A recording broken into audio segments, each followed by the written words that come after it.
Mayong adlaw katawhan sa Dios sa Archdiocese sa Osamis. Adlaw karon nga Miyerkules, Hulyo 23. O karong adlaw, ako diayong i-congratulate sila si Mr. and Mrs. Oliver and Norma Cocos. Sila karon gasaulog silang ika-50 katuig sa ilang wedding anniversary. Hinaot nga ang inyong masinati ug inyo gayong matugkad ang panalangin o gugma sa atong Ginoo. Congratulations, Mr. and Mrs. Oliver and Norma Cocos, sa inyong ika-50 katuig sa inyo nga kaminyoon. Ako po nga timbaya sa atong mga mag-uuma o mga mananagat. Ako pong timbaya ni Reverendo Padre Victor Sereno nga gasaulog sa iyang adlaw natawhan karon. Ngadto ni Father Vic Sereno, ang Cura Paroko sa Quasay Parish, dinha sa San Vicente de Paul sa Tinago, Ozamis City. Ako moingon, Father Victor Sereno, happy birthday. O karong adlaw, ang atong ebanghelyo, atong kutloon, sumala sa ebanghelyo ni San Mateo. Niyan ang adlaw, mibiya si Jesus sa balay, ug miadto sa daplin sa lanaw, ug milingkod siya dito aron pagtudlo. Daghan kaayo ang mga tao nga mialirong kaniya, ug tungod niini misakay siya sa kasakayan ug milingkod samtang ang mga tao dito nagbarog sa lapyahan. Migamit siya mga sambingay aron pagtudlo kanila daghang mga butang. Mingon siya, may usa ka tawo nga miadto sa uma aron pagpugas. Sa pagsabod niya sa binhi, pipila niini dito mahulog sa agianan, og miabot ang langgam og nanuka niini. Ang uban nahulog sa yuta nga batuon, og nanurok dayon kay dili man lawom ang yuta niini. Apan pagsubang sa adlaw, nalaos ang mga linghod nga tanom, og kay wala man makagamot pag-ayo, nangalaya dayon kini. Ang ubang mga binhi dito mahulog sa dapit sa mga sampinit, nanubo ang mga sampinit og milumos sa mga tanom. Apan ang uban nahulog sa mayong yuta og nanguhay. May nanguhay og tagatos, ang uban tagkanuman, og ang uban tagkatluan. Busa pamati kamo kung kamo adunay dalunggan. Ebanghelyo sa tong Ginoo. Daygon ikaw o Kristo. Mga igsuon, nindot kayo ang eksena karon sa atong ebanghelyo. Ang atong Ginoo dito sa daplin sa lanaw. Unya kining dito milingkod siya daplin sa milingkod siya og aron pagtudlo. Kini ra bang lanaw no? Lanaw sa Galilea, nakaadto nako ani. Unya nindot yun di kaayo kay nagtuo ka nga kini usa ka dagat, pero dako kayo kini nga lanaw. Ug dinha nangisda sila si Pedro ug ang uban niyang mga kauban nga mga apostoles. Ug dinhi atong nakita nga si Jesus migawas sa balay ug miadto sa lanaw, unya milingkod siya ug siya nanudlo. Dinhi gipakita nga atong Ginoo mao gayud ang the greatest teacher of all times. Ato ginang hinumduman ha, kay ang iyang pagtulunan mikabat na og 2,000 kapin, pero aduna gihapoy lawom nga kahulugan sa kinabuhi sa tao. Ang iyang mga pulong mao gihapon ang gipamalandungan sa daghan kaayo mga milyon nga mga katawhan. Pero mao lagi na gipamalandungan, pero ang uban giawayan mo na nga ang Katoliko di gyud mangitag away bahin sa pulong sa Dios. Ang importante mao nga unsa man ang pulong sa Dios. Namati ka ba sa pulong sa Dios? Ug sa imong pagpamati, imo bang gipuy-an ang pagtulunan sa pulong sa Dios? Usbon ko ha, maura ba na ang ebanghelyo ni adtong miaging Domingo? Si Marta, doon na siya daghan nga gihimo. Ang ebanghelyo gasaysay bahin ni Maria ug Marta. Si Maria namati sa pulong sa Dios, galingkod sa tiilan sa tong Ginoo. Samtang si Marta nagduki-duki, gahimo og nangandam alang sa pagkaon. O kinahanglan kini atong hinumduman nga dinha di ay sa pagpang-alagad, dinha di ay sa atong pagka-Kristiyanos, kinahanglan nga atong nga mamati kita sa pulong sa Dios ug atong puy-an ang pulong sa Ginoo. Ug mao kini ang ipakita karon sa atong ebanghelyo. Si Jesus milingkod ug nanudlo sanglit siya man ang greatest teacher of all times. Ug ang iyang pagtulunan hangtod karon epektibo gyapon kaayo. Hangtod karon undanon gyapon kaayo. Hangtod karon anaa gihapon ang iyang relevance alang sa kinabuhi sa tao.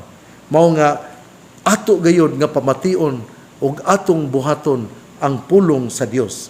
Unya duna siya'y usa ka sambingay nga gisulti bahin sa tao nga nagpugas, bahin sa tao nga mag-uuma nga gapugas. Ang una daw nga liso, ang uban daw mga liso nahulog sa agianan. Ang ikaduha daw nga mga liso nahulog daw didto sa batuon nga yuta. Ang ikatulo nga mga liso nahulog didto sa sampinit. Ug ang ikaupat ang mga liso nahulog didto sa maayong yuta. Upat ha, hinumdumi. Una, ang mga liso nga gipugas nahulog sa agianan. Ang ikaduha, ang mga liso nga gipugas nahulog sa batuon. Ikatulo, ang mga liso nga gipugas nahulog sa sampinit.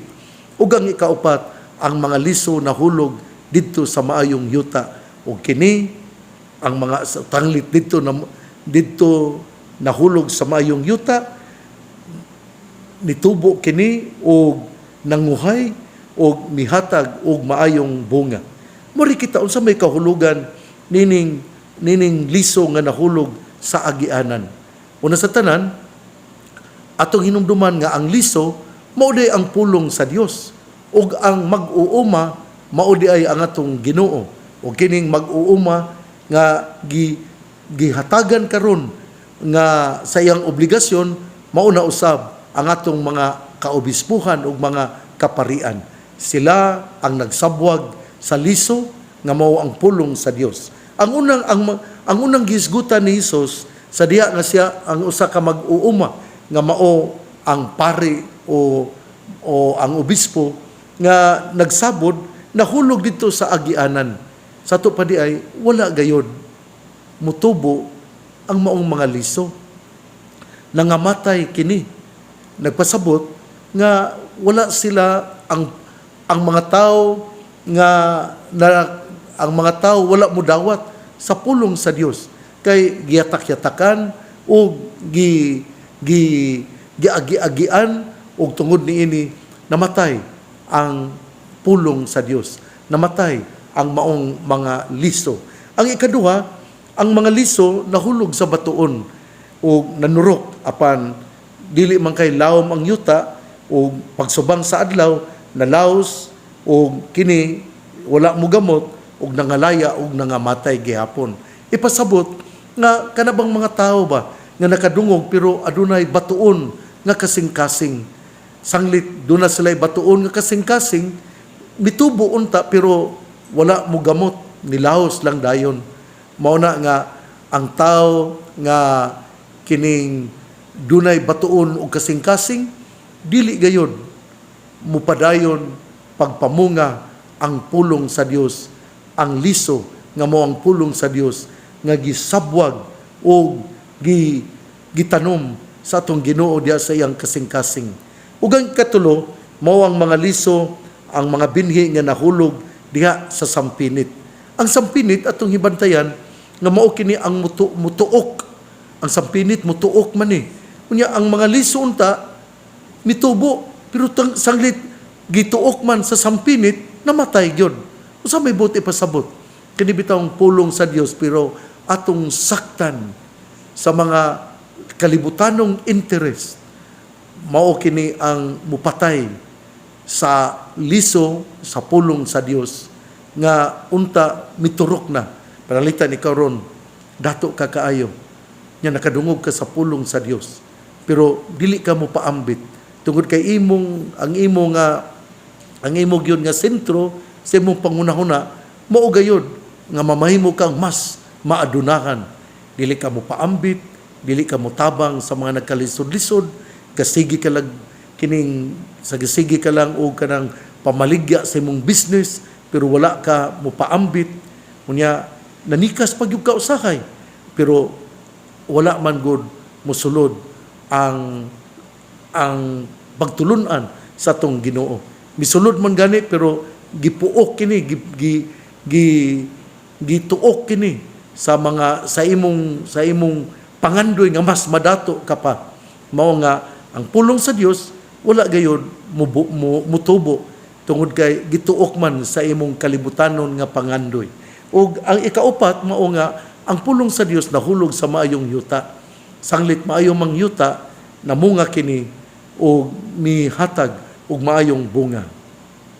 Hinaot nga ikaw nga namati karon, makahuna-huna ka unsa man ang imong pagpamati sa pulong sa Dios. Ang nahulog nga pulong sa Dios diha sa imong kasing-kasing, nahulog ba kini sama nga nahulog sa agianan, sama sa nahulog didto sa batuon nga yuta, sama sa nahulog didto sa sampinit, o ang imong pagpamati sa pulong sa Dios mao ang kasing-kasing ang yuta nga maayo ug miturok ug nanguhay ug mihatag ug maayong bunga.